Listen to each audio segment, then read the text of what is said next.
Welcome to the MS&Me Radio Network. The broadcast shows are for informational and entertainment purposes only. They are not designed to provide listeners with specific personal, medical, or counseling advice. Individuals with a medical issue should always consult their healthcare provider. MS&Me is not responsible for content of individual shows. The views expressed by show hosts or their guests are their own. Enjoy the show.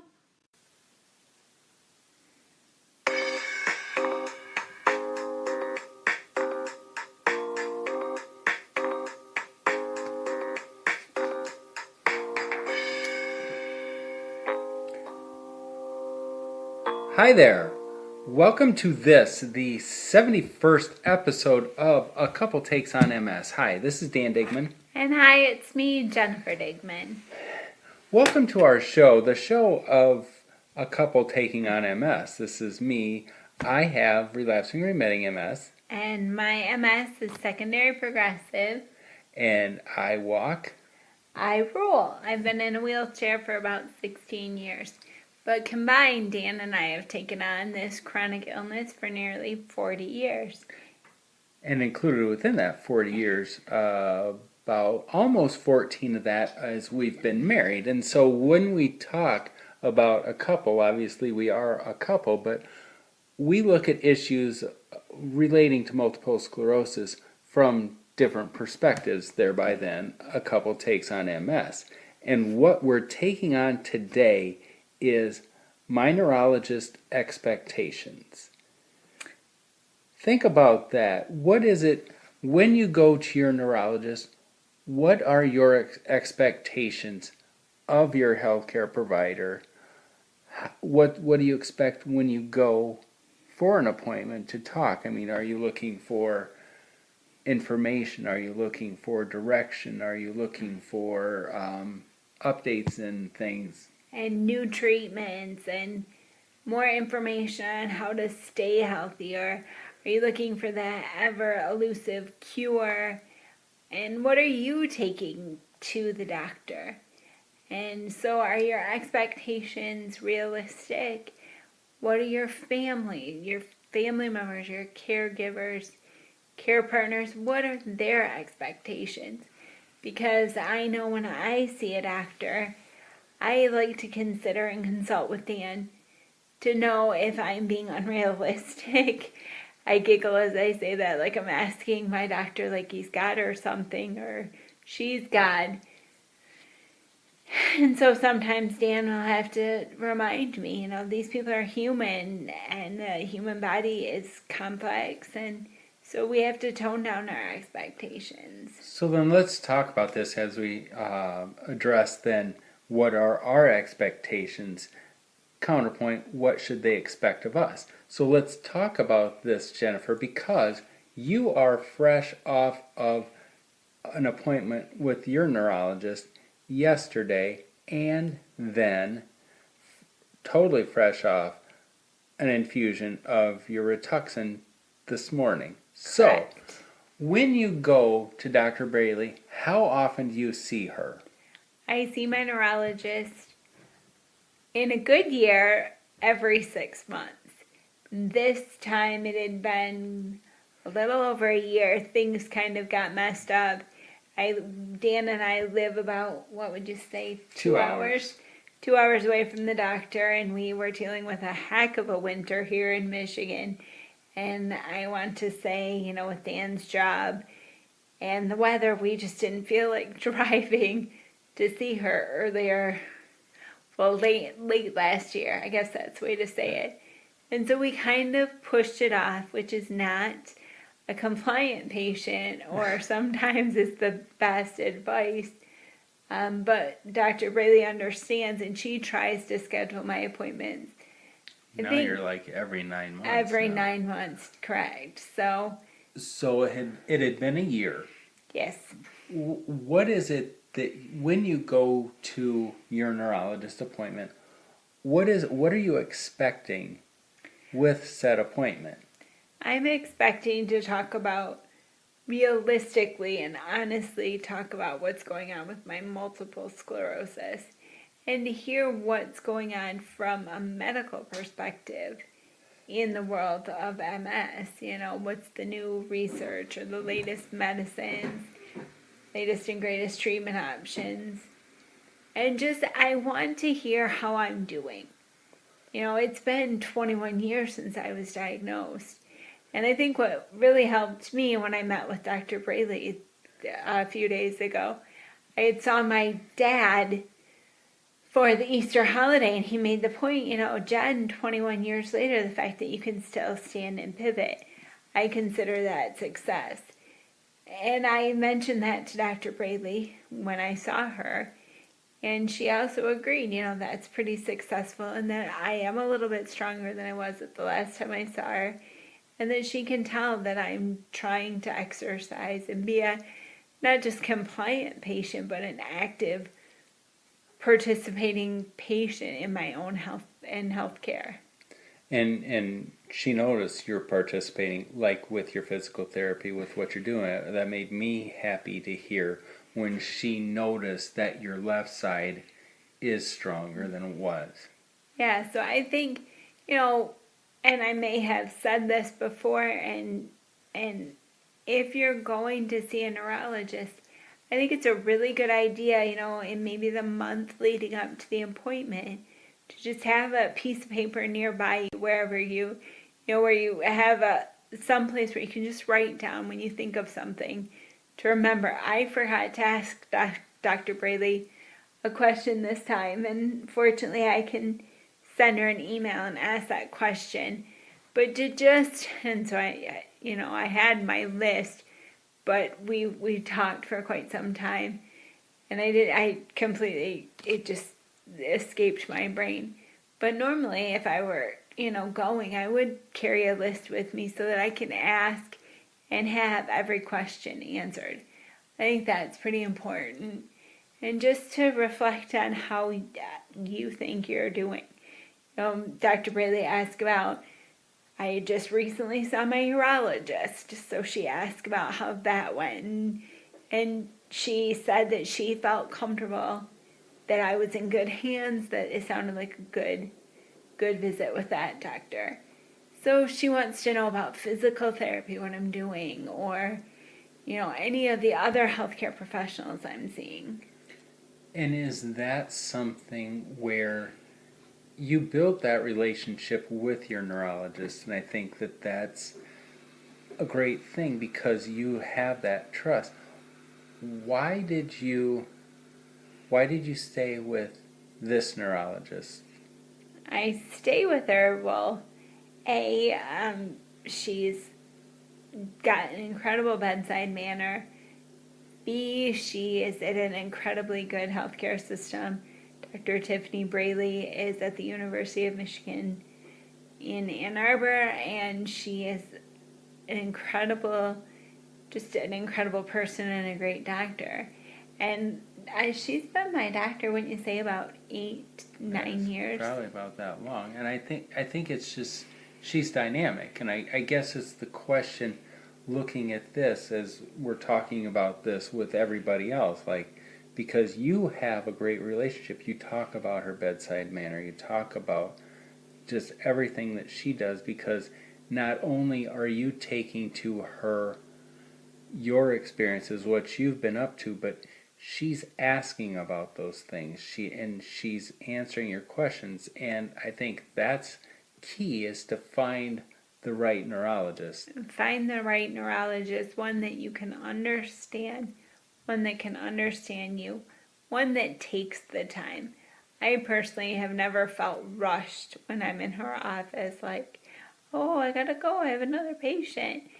She takes the time and she devotes it, and she makes sure that I understand what she's saying. And she's thorough, and she's behind every great doctor. There needs to be a great staff in a healthcare system. So I get information about, I have now to get an MRI, and I get a referral for that. And I get, information about blood tests that I have to have done, or the Rituxan infusion that I had today. So I think that that's important, is to make sure that you understand your doctor and he or she understands you, that it's a good communication.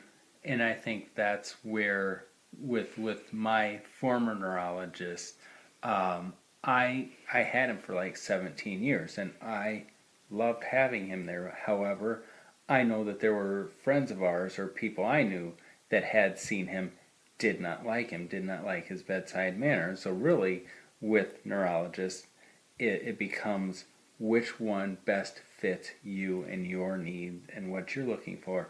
And that's where I felt fortunate.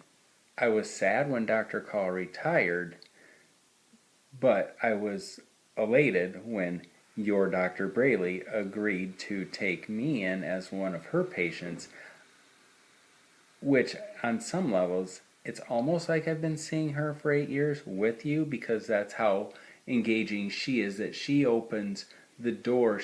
I mean, obviously she knew that I also had multiple sclerosis, but it's that recognition that I, as your spouse and caregiver, I would have opinions and things to contribute to the conversation about your multiple sclerosis. And I don't know if this is fair to say, but I almost think she knew and respected how important your health was. And not that she would tell you to take medicine when you weren't her patient, but I think she was looking out for how you were doing, to make sure that you were, that you were not being overtaxed being a caregiver. She wanted to take care of me, but to take care of us at the same time. Would you agree, or is that? Absolutely. No, that's exactly how the relationship was. Now, it will be different than when we go to see her the next time. It will be my first official appointment with her as her patient. Roles will be reversed, and there's the couple takes on MS, and I will be seeing her as my neurologist. You'll be an innocent bystander. I will be the spouse sitting on the sidelines, trying to just listen and interject as needed and when appropriate. But I know that not everyone's health insurance will allow them to see the exact doctor that they want. It may not be in a plan, a healthcare plan, or insurance may not make it possible. And we're very fortunate that we're both able to see Dr. Braley. But when time comes and you do see a neurologist, heaven forbid someone that you don't really care for, it's important to know that there are lots of doctors out there. And I feel really confident in saying don't settle. Truly don't settle. It's like this is your care, this is your life, and you want to have answers to all your questions. And I think that's where yesterday, or with Dr. Braley, just talking, you got your answers for information about the 2 new MS medications that were just brought onto the market within the last month, which were touted as options for people living with secondary progressive MS. Much like yourself. And much like myself, and for those of us in the community with secondary progressive MS or progressive form of MS, you don't hear a lot about medication available for us. And it's a lot more, not that I'm jealous, but it's just the reality that more medicine comes on the market. It's indicated for lapsing remitting. So when these drugs came out, it was really nice to hear Dr. Braley talk about them, to give her opinion, and then to, confidently agree, yes, I am taking the best treatment option for me right now. And that's, you make a good point, the best treatment option for you. Mm-hmm. And because these new medicines could be the salvation for so many other people, but just that you're able to, and that you find a neurologist that you trust, that will give you good information, that you rest assured in your mind is the best treatment for you. And she did, and I feel confident. And I stayed the course with my Rituxan, and today I had another infusion. And I think that that's important, because I know about the newest and latest treatment options. So I'm an informed patient. So when Dr. Braley brings them up, I'm not saying, oh, I don't know anything about that. I'm able to say, yes, I've read a little about it. And she can go on in more detail and just talk about the likelihood that these drugs will work for me. So that's one of those expectations. I expect Dr. Braley to be informed about the treatment options. But conversely, I think she kind of expects or hopes that her patients are pretty informed and knowledgeable about drugs, because let's face it, you don't have a lot of time with your doctor. Even if they are patient and give you all the time that they have, they see a lot of patients in a day. And so you need to use that time efficiently and effectively. And I think that makes that conversation between the doctor and you that much more beneficial. And important as to why you write your questions down, and that way you're not floundering or thinking, what about this? I can't remember. You're very well versed and informed in making good use of their time, so then they have more time to give you. But I will be honest, and I'm not sure if you had the same experience, but when I was newly diagnosed, probably the first 4 to 5 appointments I had with my neurologist were in tears, me crying, because the disease is a lot when you're newly diagnosed, a lot to accept. Keep in mind this was 20 years ago and I was 20 years younger, a little more emotional and a lot more uninformed. So this big bad disease just frightened me. Still kind of scares me, let's be honest, but I have much more control and feel powerful. But back then, my appointments with my doctor were really emotional. And so I don't want you to feel like you have to have all your stuff together right from day one. There is a process that you go through, and potentially one day I'm going to go into Dr. Bailey's office and be in tears, because that's the nature of the disease. Well, and that's something, too, that you as a patient, whether seasoned veteran who's had it for 20 plus years or newly diagnosed, it's like always give yourself the latitude and be patient with yourself to cry or to flounder. I mean, because especially as newly diagnosed, there's a lot to take in. There's a lot to understanding and a lot to just get a handle on what this is. I mean, not only is there so much there, you're worried about what's this going to do with your life. I mean, obviously, we're still worried about, I guess not worried about what it's going to do, because I don't worry. Do you worry? I don't worry about things, because I'd be worried all the time, because it is scary and there's lots of potential, and I'm not saying that I'm immune to it and I'm oblivious, but it's just like, I can't worry. I imagine, because you and I don't have children, I imagine it would be like, as a parent, when you have your kids and you send them off to school for the first time, or the first time that your kids drive on their own, you worry, but you have to say, I've empowered them. I'm confident that I've given them everything I've got, and they know how to take care of themselves. And that's like us with MS. I take my disease modifying drug. I eat right. Well, sort of. We try to eat right. I try and get rest, and I try to manage my disease as powerfully and confidently as I can, so that I don't worry, because I have to have faith that I'm doing everything I can. I'm doing my part. Dr. Braley can't do it without me, and likewise, I can't do it without her. And that's where the educating yourself and doing these things and putting your faith in your neurologist, but that all came with time, and it came with the tears at the beginning. It came with time, but it also came with outreach. We often talk about the importance of self-help groups, whether they're in person or online, or getting to speak with other people with MS. because you can read all about these new available medications and treatments, but I think that the group, or speaking with people, that reaching out to people really helps you, so that you have, oh, I know Dan takes blah blah blah, and you can ask questions a little more credibly to your doctor. So I think that's pretty important, is getting that support. Well, and that's where, with me going with you and for everybody out there,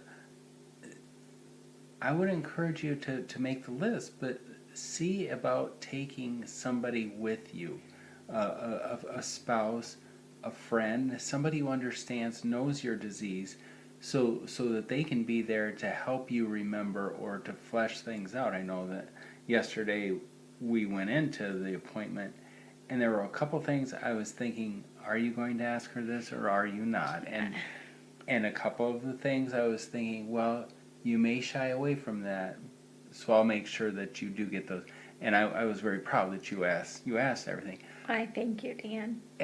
But with that, when we go in and you're the caregiver for me, the patient, I would hope you would do the same thing. I mean, because again, you see the doctor once every 6, 9, 12 months. You want to make sure that you get all of your answers or all your questions answered there, or at least asked, to get the ball rolling, to put it on the table, to be part of the conversation. And to be perfectly honest, those of us living with multiple sclerosis, we all have those moments where it's in one ear, out the other. And to have a spouse or a care partner or a friend, family member there with you at the doctor's appointment, they can reiterate what you heard or correct you if you hear something wrong. Because I know there in the beginning, I was so happy that my mom or my dad was there at the appointments to talk me down from the ledge when I would get really scared and really emotional. And they would point out, no, Jen, you didn't understand that, or just kind of correct you, just to give you that sounding board and that other set of ears. So looking back at it from a day ago, 2 days ago, was it a good visit, and why? It was a very good visit. It's always good to see Dr. Braley.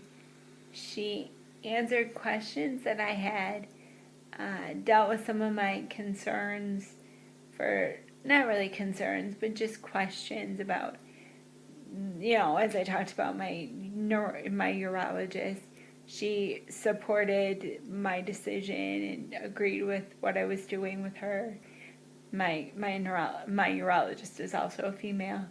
So I think that was good.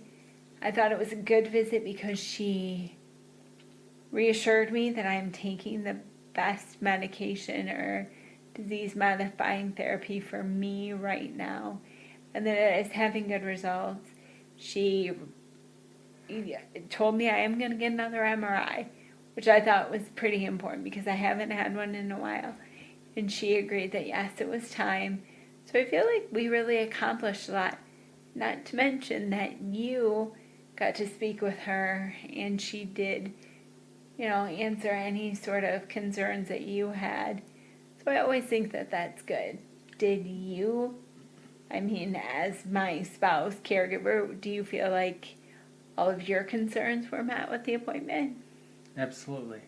Because you asked a couple questions that I actually have myself, in terms of identifying where the lesions are on our brains or on our spine and things, because I always had questions about that, and am I a bad patient because I don't know, and it was good to hear that I'm not a bad patient because I don't know.